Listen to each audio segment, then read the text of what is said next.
Good morning, good afternoon, good evening. I don't know what time it is where you are, but right now it is time for more insight. This is insight you can trust because there is more where it came from. I have a special guest with me today. You already know to like, subscribe, comment, do all that good stuff. But I need to get into the nitty gritty, as they say, the meat and potatoes of what we need to talk about. A few weeks ago, I had Tyrus Thomas on here, man, and we had a great conversation. So many people responded well with comments, and I know people want to hear more about the global community, the global basketball community that he has going. And, Tyrus Thompson is a wise man. He's been there, he's done that, he's seen what he needs to see. He's seen more than a lot of us will ever see in our lifetime. But he's not just putting that in his mind. He's actually applying it to life. So now we're going to talk to Tyrus Thompson. First of all, Tyrus, how you doing today, man? Man, I'm good. I appreciate it, man. How about yourself? Hey, man, I'm doing good, man. As old folks say, I can't call it, I can't call it like an alcoholic. There you go, man. Currently, I'm at work right now, but things got to be done, man. And this is something that you and I were both passionate about. I'm passionate about having conversations with people, getting to know them more. And you're passionate about young sports or young athletes in sports.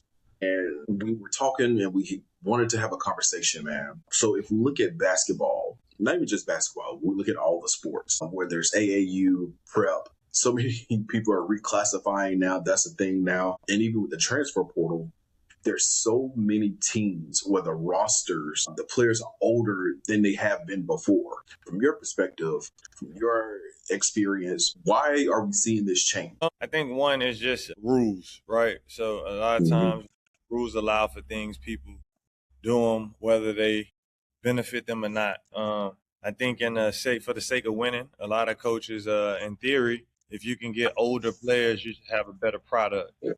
So I think right now, just with all those things you mentioned, like the transfer portal, and I know COVID played a part with kids getting a 6-year. I think it's just it's the way of the NCAA right now. And with that, do you think this is just a short-term problem, or do you think that this is something that we're going to see more and more? I think I don't know. I hope that honestly, I hope that the NCAA could get in and regulate some. When you say why, because I feel like at 25 or 26, the amateurism, you're taking away from a 17, 18, 19-year-old kid. You're taking away from an opportunity of a kid that won't have those opportunities again. Especially in these situations where guys are as old as 29 years old and averaging 3 minutes, you're not dominating, right? So you mean to tell me that I couldn't take a high school freshman, a high school senior, incoming freshman, and develop them to give me 3 minutes a game, 6 minutes a game? Mm-hmm. So I think a lot of times the essence of what it really is for is getting overshadowed with the hypes and the trends. Let me ask you this, because recently we saw that Amari Bailey drafted to an NBA team. However, he's going back to college. Is the reason why he's going back to college, does that speak to development or lack of development that he received in college, or lack of development in the NBA? I think it's just, I don't even want to say development, but lack of readiness. Obviously he wasn't ready for whatever reasons. I don't know his situation well enough to say that, but I can't say that it's obvious that he wasn't ready, right? But because of the decisions he made, he shouldn't be able to now take an opportunity away from a 17, 18-year-old kid, because essentially per those rules, I think I probably got 2 years of eligibility left, if that's the case, right? If that's the case, then because I only played 1 year of college, so if we get to come back now because it didn't work out, is it okay for the 40-year-old guy to go say, hey, I can play college ball somewhere? Right? But then so now you get into the legalities of the rules, and it shouldn't even be that. So I just think the NCAA needs to clean up. I think they made a mess and they just need to clean it up. Coach, I want to ask you, a lot of coaches you hear say, I value development. I want to develop my players. I want this player to come in. We develop him. He becomes a star. He becomes the role player that we need. But the reality is their jobs also depend on winning. So as a coach, which one drives the decision more? Is it based on development? Is it trying to win now, or is it just the balance of both? I think it's a balance of both. And a lot of time I give everybody a hard time. And so I think the people who skate the most is administration.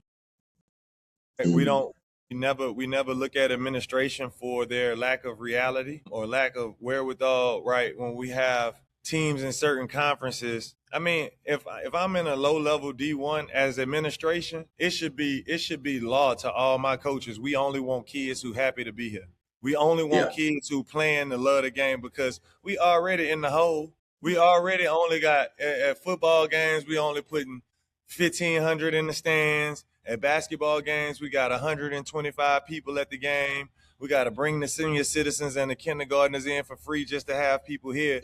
And yet, we are forcing our coaches to win, win, win, right? So at some point, yeah, even we got to look at administration because at the end of the day, as a coach, I'm still a human with a family, right? And so I got to do what pays the bills at the end of the day, right? So sometimes I think coaches, especially at the college level, coaches get a hard time because they're the faces that's seen. But a lot of these expectations are coming from administration. So when administration is all about the wins, but you always in the negative, it shouldn't matter no way. We should be looking at degrees. We should be judging our coaches on success rate. Now you can't just go up there and stink it up and bring bad character kids and not win no games, but they got to be able to, at some point we have to allow college to be college, right? At some point we have to allow college to be college, where there's a balance between performing on the playing arena but also the high expectations of being a student athlete. And I think we're getting away from that. And as always, I look hypocritical as the one and done guy, but by the numbers, that stuff don't happen, right? for By the sure. by the numbers, 99% of college athletes got to go get a job, right? And so at the end of the day, it's like even with administration, we got to start having some type of reality in our expectations that we have on the coaches. But that's developing culture, right? Because when you got a Hmm. certain culture, everything gonna always play in line. So I think a lot of institutions and administrations have gotten away from the culture of what college sports really is. And then I remember when we last talked, we talked to one word that really stuck out was being realistic. And I don't think a lot of programs are being realistic. Nah, Your program is not designed to go to the conference championship. You are an academic school. So don't set yourself up for false expectations and find yourself going down this rabbit hole. Would you agree to that as well, that administration and schools need to be more realistic about what and who they are? most definitely. All right, you definitely have to be. It just even with the kids that you recruit and you go after. I'm so sick of people going get kids and they third school in 3 years, and it's like, man, Man. at some point we got to realize that don't work. So it ain't right. But you so worried about getting the best kid in the portal or the best kid available that you overlook bad character, right? So they talk what they call them red flags, right? Yeah. Like so. I think it's just I think a lot of people have gotten caught up in the winning and not realistic. But Mhm. again, I would take that to administration because I think it's their job to lay down the rules of what's what. And in most cases, the rules are or the stipulate expectations are winning more than anything else. So now guys are in a desperation mode to make it past that 3 to 5 year range that college coaches have at the D1 level. Let me ask you this, because now we see that the portal is like the big thing that unfortunately high school seniors, they're suffering from, the portal. And we'll talk about the younger athletes in a minute. But I want to know, has the portal turned development into like more of a luxury instead of a priority? Yeah, so you say unfortunately for the high school, unfortunately for those kids that's in it, every year we send 50, 60% of the guys that get in the portal stay there, meaning you didn't go nowhere, you're not back in school, so you done, right? So like we've created a trap. We've created a trap that allows kids to duck adversity instantly, and then they get stuck there, right? Like they get stuck there or they get to another spot and they realize like, could have just stuck it out one more year and everything would have been all right. You know, um, so I just think that it has just created a false realism of even just life. Like you don't get to quit your job because it's hard. You got a family that's dependent on you. Yeah. You know what I'm saying? Especially, you don't get to quit, especially when you don't have nothing else lined up. So that's another problem. Unrealistic. Kids are jumping in the portal for no reason. You just sucked this year. Why would somebody want to come get you out of this situation?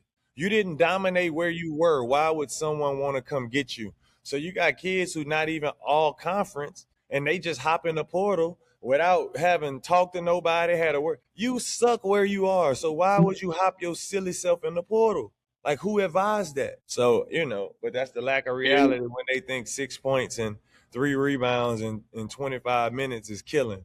It's a lack of reality. Oh, man, lack of reality. I want to know, when it comes to college players, college basketball players, who is mainly responsible for their development? Is it the coach? Is it the development staff? Is it the player himself? Does he need to reach out to trainers? Like, who is responsible for development? So, I mean, in theory, it's usually the team. And again, different levels have different setups. So, I think it'll be hard for me to say because I can only speak from what I've been familiar with. So I know everywhere it just differs, right? Some people have development staff. We could say kids need to reach out and get their own development, but if they don't have the funds or the resources for that, right? So it's a lot of factors. It's a lot of factors that play. I can't really say who's responsible, but I know as an athlete, you got to take your development in your own hands. Now, as far as what type of resources you can get, that's different, but you got to love it enough to want to develop on your own, regardless of what resources are at your disposal. Do you think AAU basketball is helping develop these players? Or is it making them skip the process in a sense? AAU basketball is helping players. EYBL basketball is helping players. Puma circuit is helping players. Under Armour circuit is helping players. The Uncle Drew circuit coming up is helping players. May Hoops is helping players. Everything else is unsanctioned and it ain't got nothing to do with getting money, right? And why I say that is because people address AAU and what they mean to say is unsanctioned. Because AAU, like most of these guys coaching, they can't pass the background checks to even have a sanctioned AAU team. And that's what a lot of parents don't understand, the difference of organizations, right? So they all think that travel or summer basketball is AAU. AAU stands for the Amateur Athletic Union. That is an organization that still runs and operates, but it has been drowned out by in AAU. You can't be 3 years older and then just get grade accepted. You can't do that in AAU. You see what I'm saying? Like in their organization, you got to have birth records. You got to have birth certificates. It got to be turned in by a certain day. You got to pay your dues. Coaches got to have their fees paid on time. Everybody got to have their background checks. Every time the coach go to a tournament, IDs got to be, see what I'm saying? Like, and so what we've done is, and so you had to be a certain level of good to even play that. So what happened was the people who weren't good enough to do that, they wanted what they wanted. So they opened up the door for these riffraffs to go start this unsanctioned stuff. And it has now drowned out all of the organized and sanctioned sports. It has drowned it out. So when we say AAU, nah, buddy, AAU is still what it is. It's still what it was. What we mad at is that we have allowed Joe Blow, who can't pass a background check, but he talk good and he get all the gyms and he know all the kids, mamas, and he went got the teams and now he run that's what has, and it's in every sport. We just talking about basketball, but it's in every sport. It's in soccer, it's in baseball. Right. And what we have done is because so many people wanted what they couldn't have and didn't realize it wasn't for them. So they allowed, the other stuff to get flooded out in the game. Man, you just preached the message there. And I think what people didn't have before that statement is clarity. Because like you said, so many people just associate, basketball during the summer is AAU. And clearly there's different organizations. All of the stuff that these people want to be on, these sanction things. So if you ain't on that, you not in nothing sanctioned. AAU still operate. It's a reason why all the NBA players play AAU. They played on the AAU circuit because they were good enough, right? Like your team had to be good enough to make it out of regionals to play for state. Only so many teams in each region based on the size of the region made it out of regionals to play the state. Only so many teams made it out of state to play for nationals. If your team lost in the regionals, you could play in another team in the regionals. You could now go to their team to go and play in state. If your team lost in state, you could get on one of the teams, right? But it still had to be a certain amount of numbers. So it wasn't all that team hopping. You only could go if your team was knocked out and this team was going to represent the larger area. So what it means, you had to be good in your area first before you could go travel. And it's still like that in AAU. See, let me ask you this. I know when we first talked about this, you said you wanted to talk about the development of players and the coaches that are running from it. How are coaches running from development? I think, and again, I can't be so hard on the coaches, but I think the pressures from administration, coaches don't have it in their mind.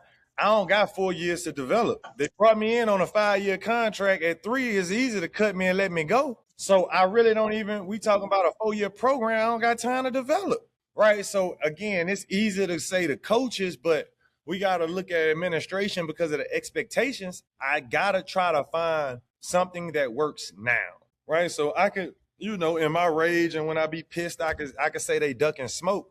But the reality is, shit, it's hard to tell your wife we got to up and move because I went and got some 17-year-olds and they got a little boy by these 25-year-olds, right? So again, the expectations from administration is hard. Like I be hard on folk, but I'm also realistic. You know what I'm saying? So I can't, although the situation makes me mad, I can't be mad at these coaches for that because again, I don't care how good you are, it's still hard for an 18-year-old out the gate to compete with a 24, 25-year-old. It's a different type of man, or it's going to be a different type of 18-year-old. You see what I'm saying? I'm glad that you said that because one of the questions that I actually wrote down is if there's a 23-year-old player and he's playing against an 18-year-old freshman, are we looking at a competitive disadvantage? Are we looking at, is this even development at this point? Yeah, I mean, like I say, it's going to have to be a special 18-year-old just because life in that stage, 17 to 21, 17 to 22, you finding out, especially male, I can speak from a male standpoint, you finding so much out about yourself. Sure. You developing certain instances that are now happening and you're witnessing is instantly changing how you see things and what you saw before. Like that's an intricate time. So instantly, I think at 23, 24, that 5-year gap gives you just an experience advantage that nobody can really prepare you for. A life experience, that. I know that we talked about a lot of the things that we are seeing that are wrong. Can you give me something that is being done right? And could you offer solutions for doing things right as far as developing players? Transfer portal. All the things I disagree, I still think that should be an option, right? I think everybody should have, just like the coaches have an option. So when we talk about it, hey, you got one free move. As a player, you got one free move. After that, you can move whenever you want, but you got to sit out a calendar year. So if you leave at December, you're not eligible to the next December, right?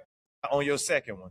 And then also with coaches getting players out of the portal, I feel like it should be a percentage wise in the sense of if you got 15 roster spots, 33%, that's 5, right? So you could get 7 players out of the portal, but only 5 of them could play this year. And you got to make a decision which ones it is before the season starts. So now if that player is comfortable still coming and sitting, we good. Right, but not because you gotta, and I would make it mandatory now that you gotta get at least one high school freshman a year. I mean, it just has to be, if not, that's defeating the whole point of college sport. Like if we got coaches recruiting for college and you're not even looking at high school players, what's the point of college athletics? Right, you're not even looking at high school players. So, and then NIL, I think NIL is great. I love to see, I just saw Michaela Williams and Malaysia Fuwale with the Red Bull. It was in the store. And then what's Q's sister name? Jada Reshaw. She had this the crushed soda, right? Those are NIL deals. The school cutting you a check to come? Nah, that's not NIL. Right? Like, so when I was playing, getting ready to go to the Final Four, shout out to Living Faith Christian Center. They gave my family enough money. My family had been going to that church for years, over a decade. They gave my family some money so my family could travel to Indianapolis to see me, right? I had to go through a full-blown investigation through the NCAA before I was clear eligible to play in the Final Four. I just wanted to be okay with that. I just wanted to be okay with signing the basketballs. I used to sign the basketballs for the guy. He'll give me $25 a basketball, but I know he was going to sell them for $100. I just wanted to be able to sign it and get the $100 myself. Yeah. Right? Like I just wanted to be able to make money off my likeness. So because what happens is now you turn it into a, well, shit, we paid you $500,000 and you ain't producing. Now you creating dysfunction between the team because, hey, y'all ain't pay me and I'm out here balling. Right? I'm out here balling and I ain't getting what he get. Like, and so, but if we talking about your name, image, and likeness, that's on you and your own. You go brand yourself. You make yourself marketable. You market yourself in a clean way to where it garnishes these endorsements. If it was up to me, they would have just kept it under the table and just left people alone for it. Right? Because then it was one of them things. If you was getting something, when you start getting in trouble or start not playing good, they cut your water off. Who you gonna go tell? You gonna go tell on somebody? Because you're gonna get in trouble too. And the people who wasn't good enough, you was happy with just getting a scholarship. You know what I'm saying? You was happy with the handshakes when you played good. So, man, it's, shout out to you.We. He wasn't wrong. He was just early. Man. Let me ask you this. What responsibility as a coach do you have beyond winning games for developing players? I mean, at the end of the day, I think it all comes down to winning games, but also winning the player, like teaching them the long game, right? But I also know that just because you're not playing today, anything can happen. So I need to keep you developing in case I need to put you in the last game of the season when you ain't played all year. I need to make sure that you're ready, and that's going to transition to life. Right. So just as a coach, keeping, man, we know life is a marathon, man. When you hit 40, it's still young, but you've seen enough now to realize this shit is a marathon. You know what I'm saying? And it's all about continuing to develop yourself, continuing to stay prepared, continuing to be ready, and that's what development is when we talk about holistic development, right? Teaching them how to control their mental when you ain't, hey, because my job is to, if you don't play for me for 4 years, but you here, my job is to figure out a way to where you enthusiastic about your role every day, right? Taking pride in your role and being the best practice player that you could be, still being prepared to come in and be a hero if we need you to be, and understanding that you don't really have no in-between. Let me ask you this. The development issues that we're seeing on the youth level, the college level, are we still seeing that development issue in the pros? Man, I don't know because I don't watch a lot of pros, but I also could tell you we can't. The problem is we compare over the last 15 years with YouTube and social media, the public has gotten to now see pros up close, and they have begun to mimic that. You can't compare the two. You can't compare a 13-year-old boy to a 27-year-old man who has proven this is what, not got the potential, but proven he is dedicated to do this, right? So we can't put these 13-year-old babies on the same regimen as a pro, because guess what? I'm getting paid $8 million to work out 3 times a day. I didn't work out no damn 3 times a day when I was in high school. Nobody was doing that. No pros were working out that much when they were in high school. They weren't, because they were busy being kids. They were busy balancing it. Even the ones who took it the most serious, they were still being kids.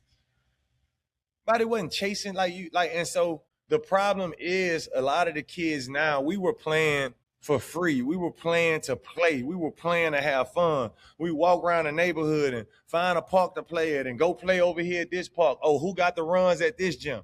Right? These kids not doing this because they want something from it. So the moment that they can't see them getting what they want from it, they ain't got no passion with this. They ain't got no love to this shit for real. And the parents be fooling themselves. Man, y'all making these babies do that. Ain't no 7-year-old talking about he want to go work out 4 times a day, one-on-one training. Man, miss me with that. Miss me with that. That's your dream. Ain't no 7-year-old doing that.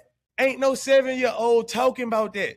And if he is, that's because you done drove it down their throat so much to where that's what they like, because that's all they know. Man, they 7 years old. They supposed to be being a kid. A kid. I'm talking about, man, my father. More questions for you. Man, do he know his mother? Can he do multiplication at 7? That's going to impress me. I don't care about him bouncing this basketball, because you 5'5" and his mama 5'1". So I don't care. And that go over their head. That's that uncomfortable truth they don't want to hear. Well, Muggsy Bogues did it. You ain't Muggsy Bogues. You ain't. Nah, they ain't Muggsy.